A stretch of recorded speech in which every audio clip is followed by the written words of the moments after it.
அதுதான் பெரிய வருத்தமாக இருந்தது. நான் ஒன்றை சொல்ல விரும்புகிறேன். திராவிட முன்னேற்ற கழகத்தின் தலைவர்கள் அண்ணா தோற்றிருக்கிறார், கலைஞர் மட்டும்தான் தோற்காதவர். இப்பொழுது நம்முடைய தளபதி அவர்கள் தோற்றிருக்கிறார். அண்ணா அவர்கள் 1962 தோற்றார்.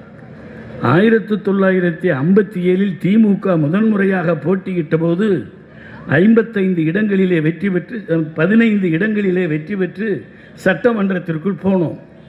காமராஜர் முதலமைச்சர் அப்பொழுதே ஒரு சபதமிட்டார், இந்த 15 பேரையும் நான் தோற்கடித்து காட்டுகிறேன் என்று காமராஜர் ஒரு சபதமிட்டார். அது பாஞ்சாலி சபதமா வேறு சபதமா அது வேறு விஷயம். ஆனால் சபதமிட்டார். சபதமிட்டு இந்த 15 வேட்பாளர்களை தோற்கடிப்பதற்கான வேட்பாளர் யார் என்று 5 வருடம் யோசித்தார், 5 வருடம் திட்டமிட்டார். ஒவ்வொருவரையும் தோற்கடிக்கக்கூடிய ஜாம்பவான்களை பெருந்தலைவர் காமராஜர் களத்திலே இறக்கினார். அப்படி இறக்கிய பொழுது அண்ணா தோற்றார். 15 பேரில் 14 பேர் தோற்றார்கள். நம்முடைய தலைவர் கலைஞர் அவர்கள்தான் தஞ்சாவூரில் பரிசுத்த நாடாரை தோற்கடித்து விட்டு அவர் வெற்றி பெற்றார். அண்ணா தோற்றுவிட்டாரே என்று கழகம் கலங்கி நின்றது. அண்ணா கலங்கவில்லை.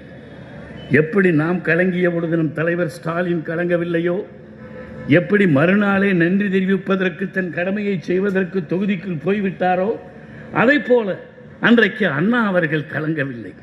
அவர் அன்றைக்கு ஒரு கட்டுரை எழுதினார். அந்த கட்டுரையில் இந்த தோல்வியை பற்றி சொன்னார். ஒரு வரலாற்று சம்பவத்தை சொன்னார்.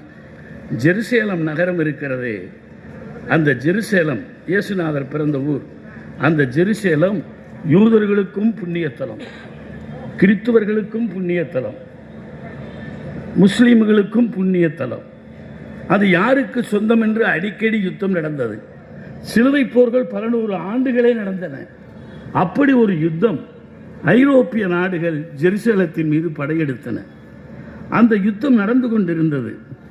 நடந்த பொழுது ரிச்சர்டு, அந்த ஜெருசலேத்தை ஆண்டு கொண்டிருக்கிறவருடைய பெயர் ரிச்சர்டு, அந்த மன்னன். யுத்தம் நடந்த பொழுது மன்னன் ஒரு நிபந்தனை விதித்தான். நீங்கள் ஜெருசலேத்திற்குள் வர வேண்டும் என்பதற்காகத்தானே இந்த படையெடுப்பு, அதற்காகத்தானே இந்த யுத்தம். சரி, நீங்கள் வாருங்கள். ஆனால் ஒரே ஒரு நிபந்தனை. என்ன நிபந்தனை? இந்த படையினுடைய தளபதி ரிச்சர்டு மட்டும் உள்ளே வரக்கூடாது. இந்த படையினுடைய தளபதி ரிச்சர்டு மட்டும் உள்ளே வரக்கூடாது என்று சொன்னான். ரிச்சர்டு ஒத்துக்கொண்டான். நான் வரவில்லை, என் படைகள் வரட்டும், நான் உள்ளே போகாவிட்டால்